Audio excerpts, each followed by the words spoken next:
Yo, yo, yo, yo, yo, what's going on, COD Familia? It is your boy BN, aka Mr. Kingdom Builder, and today I am having to be a little quiet because I'm recording some of these top stat videos pretty late into the evening before Lady and I are about to go on a nice little trip, but I wanted to make sure I at least got you guys some stuff here that we can put out while I'll be away for a bit. So this is going to be our kind of short video that I'll be doing a couple of these for the top 25 stats across the entire game. Now this was specifically going to be for the top 25 alliances.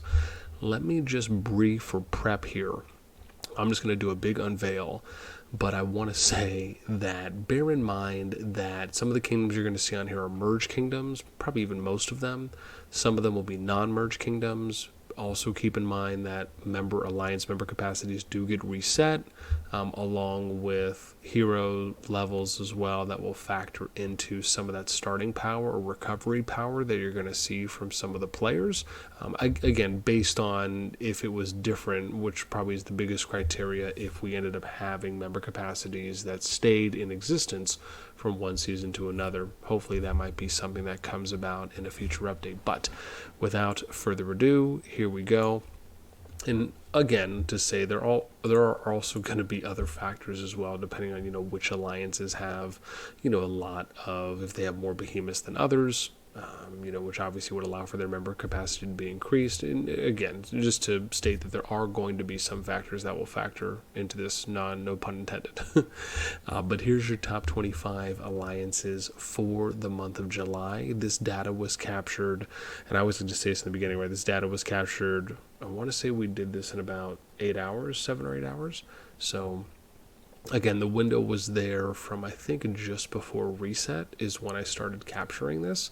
So as always, remember that anything that you might see by the time you watch this video, most likely the power is going to be stronger. So just take that into account and consideration. But again, starting here, kind of bottom up, are our new bubbles 2717 billion, or 2.717, up from 2.55. You can see the top power is actually a little bit stronger too as well compared to where Blood Oath was when we captured it at 610. Tea of the Avengers, number one alliance, now at 6.251 billion. And then you get to about 4.86 for BXS Blood Oath Syndicate, from now the Merge Kingdom SSS 1-10, with TA being from SSS 1-8. And then we get your number 3 alliance with BDO Blood Oath at 4.862 billion SSS 1-11. So that kind of rounds out your top 3. You can see clusters are all pretty close here, right? 2.7, you got 2.8, some 2.9s, 3.0s, and then you see the jump here from 12 to 11, from 3 to 3.4. You got 2, 3.5 to 3.6, 3.7. Then you get the next jump from 7 to 6, from 3.7 to 4, right? That goes from Jedi, I remembered this time, and then to TM the monsters, right? SSS 1-10 and SSS 1-8, and then you get the next biggest jump from 6 to 5, TM to DS, right over 500 million, almost 600. And then you get a little jump from 5 to 4, and then you can see that the top 2 to 4 positions are actually all very close in power, and then you get the big jump from 2 to 1, right, which is probably the biggest jump. I didn't end up doing differentials on this one just because of how late it was, and I just needed to kind of get something out quick. So like I said, this video isn't going to be too long, probably a couple minutes at most, but I'd love to hear your thoughts nonetheless, right? What do you guys think about the current top 25 alliances across the entire game right now? Again, understanding that there are going to be some of those restrictions and limitations based on the data that we're seeing now. I do hope, and I will say this when it comes to covering alliances, I hope that they will eventually implement something that allows for alliances to keep their existing member capacity. So, if they have 170 players out of 183, right, at the end of the first season, it'd be nice if they could at least keep that 178 or 173 amount of players going into season 2.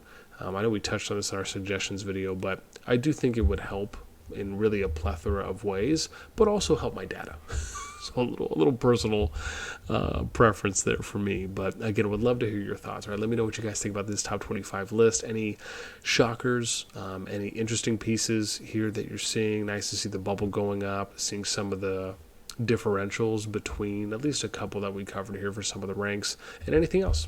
let me know in the comments down below. That's going to be it as always for me. And as you guys know, I try to cover these on a monthly basis. So again, hopefully once I get back to the routine of next month, I'll start posting some differentials, because I know with this one, I didn't have a chance to do it, basically, compared to the last month.